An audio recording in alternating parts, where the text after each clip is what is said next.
Hey y'all, welcome back to my channel. My name is Tasha Banks, and thank you guys for tuning in to another video. Today we're going to be cooking with me. I have this herb crusted fried chicken with some garlic mashed potatoes, and I can't wait for you guys to see how I got this. Don't forget to like, comment, and subscribe, and I'll see you guys in another video.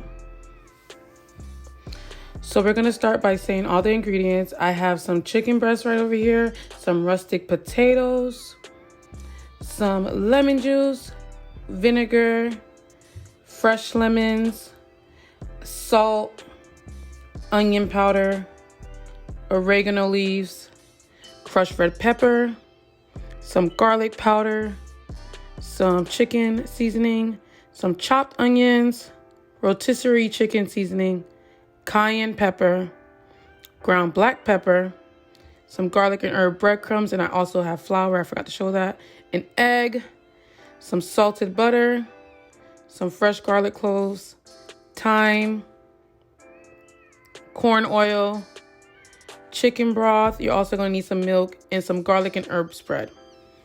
So first, I'm going to start by peeling my potatoes. I was having like a little bit of difficulty because of my nails, but I start by washing and peeling my potatoes.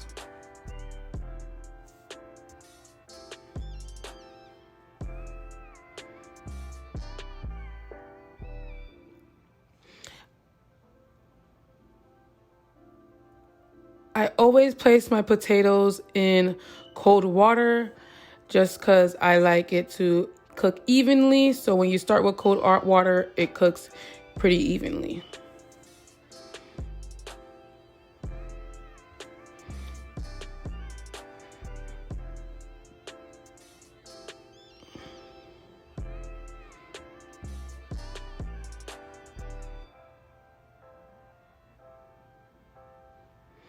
So here I'm going to start by cutting my potatoes in cubes. So this not only helps the potatoes cook evenly, but it also helps me mash it when it's time to mash it later on.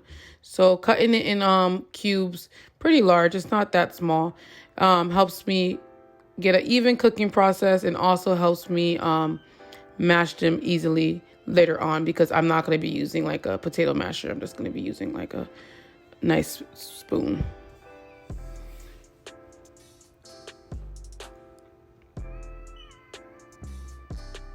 So I'm putting that potato on the pot to cook. Now I'm starting by cleaning my chicken. I don't know about y'all, but I clean every meat that comes through my kitchen. So I'm taking vinegar, salt, lemon juice, and fresh lemon juice, and I'm just gonna be rubbing down my chicken and cleaning it. It's just my thing, and I was raised Haitian, and every meat that comes through this kitchen is getting cleaned. Yeah, just like that.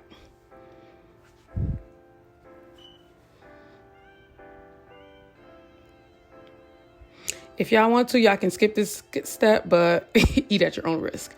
Now I'm going to be cutting my chicken into strips.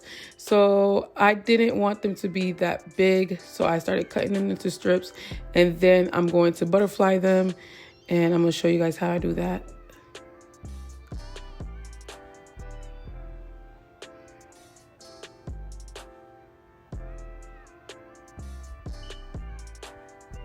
So now that they're all cut into strips, I'm going to butterfly them. I'm doing that by dragging my knife down the middle. Sorry, my hand's in the way. But dragging my knife down the middle, but not going all the way through. And kind of opening up that strip up so that it can give a flat surface.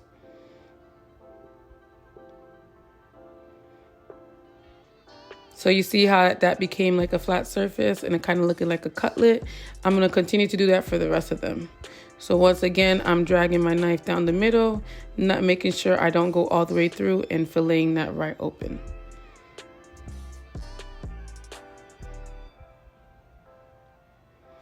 And I kind of press down with the palm of my hand just to ensure that it's flat. Now I'm going to be seasoning my meat. I'm taking my oregano leaves, some of my onion powder, my onion flakes,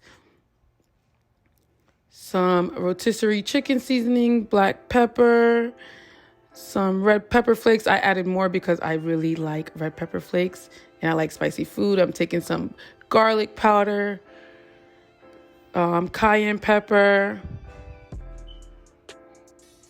some Maggi seasoning, which is like chicken seasoning, and a little bit of salt, and I'm mixing that all together.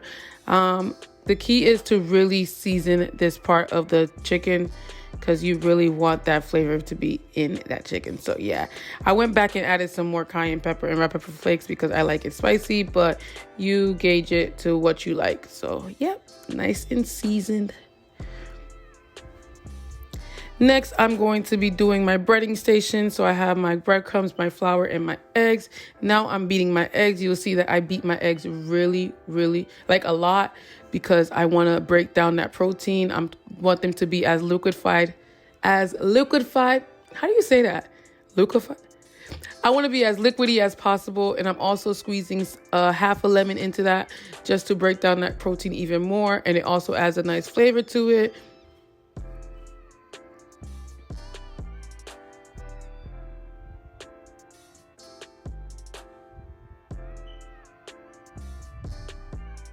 So now I'm going to be seasoning my flour. I'm taking the salt, garlic powder, chopped onions, cayenne pepper, black pepper, and I'm going to be doing the same thing for the breadcrumbs.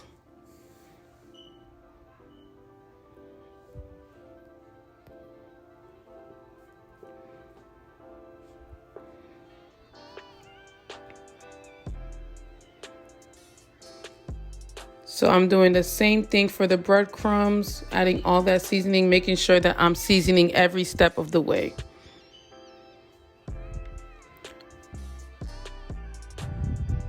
Also, to make this herb crusted, I'm taking some fresh thyme leaves and I'm taking that and putting that into the breadcrumbs. This by far was the best thing. It gave the crust a nice flavor. It's so good. Adding that fresh herb to that breadcrumb was like, it made all the difference. So I do recommend that you do add some fresh herbs to your breadcrumbs. Even though I did use the garlic and herb breadcrumbs, the fresh herb really made a difference. So now in a pot, I'm taking some salted butter, some garlic cloves, and fresh thyme, and I'm melting that all together on low heat to kind of infuse that butter for our mashed potatoes. So now I'm going to start breading my chicken. I'm taking the chicken cutlet and I'm adding it to the flour. So this is a couple keys to having that perfect crust. You want to make sure that none of your layers are too heavy.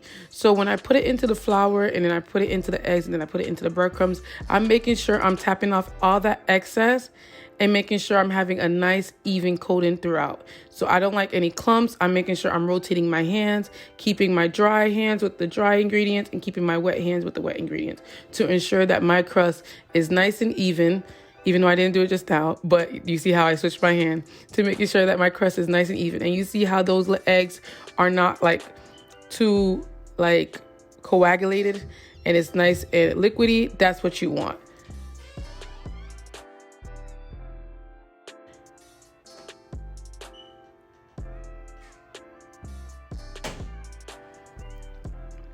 So now you see I'm going back in with my dry hands and covering the surface of that cutlet and making sure that I'm patting my cutlet down, my chicken cutlet down. And then I shake off the excess and then you can see that it's a nice clump-free breading, just like that. So you want that nice even crust. So I'm gonna go ahead and do another one for you guys so y'all can see how I did it.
So y'all can see that I'm really shaking off that excess to make sure that my coating is nice and even.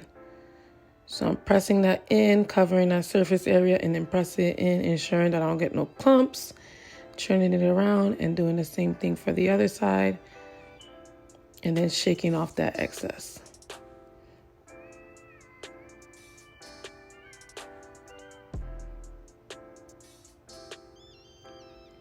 So as you can see, my breading is nice and even and all without no clumps to get a nice even crust.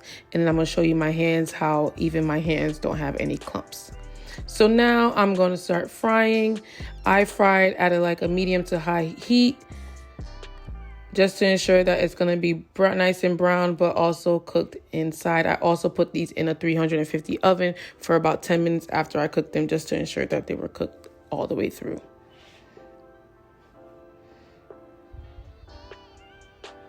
So you can see, like, I'm gonna start gauging and making sure that everything's good. When you are cooking on a stovetop, you wanna make sure that you're constantly adjusting the temperature to make sure that it's evenly cooked. So you can see I'm turning them around and they're having that nice golden color, just the way I like it. The crust is cooking evenly, just the way I like it. These look so good. I was so happy on how these looked and how they turned out. That breading the way I did really made the difference. I didn't have no clumps. It was nice and even. It stuck to the chicken, and you can see right here, I'm gonna give you guys a close up. It looks nice and golden and delicious. Oh my God. So now I'm placing those into a lined baking sheet. I lined it with about 3 layers of paper towel to make sure that I drain it properly so that the crust stays nice and crispy. So I'm gonna fry up the rest of these and we're gonna go into the next step, y'all.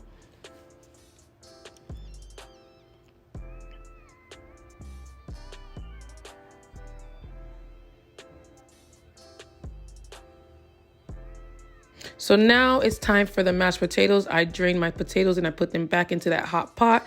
It ensures that everything, when I put this nice cold stick of butter, it melts nice and evenly. And y'all can see when I said that I cut those potatoes smaller so that it's easier for me to mash. You can see how it's so easy for me to mash. I don't even need a masher.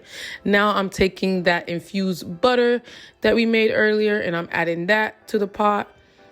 I also off screen made some infused chicken stock and milk. So I added chicken stock and milk to the thyme and garlic cloves, and I heated that up slowly. I also am adding this garlic and herb spread to it. I love this stuff. It makes my mashed potatoes so good and so creamy. It's like this garlic and herb spread. I get it from the deli section at Walmart. So now I'm adding that milk and chicken stock combo. You can see that it has those thyme. Oh my God, the layer of flavor in this mashed potato was so good and it was so creamy. I also added a little bit of salt to bring out all the flavors. So y'all, it's time to plate.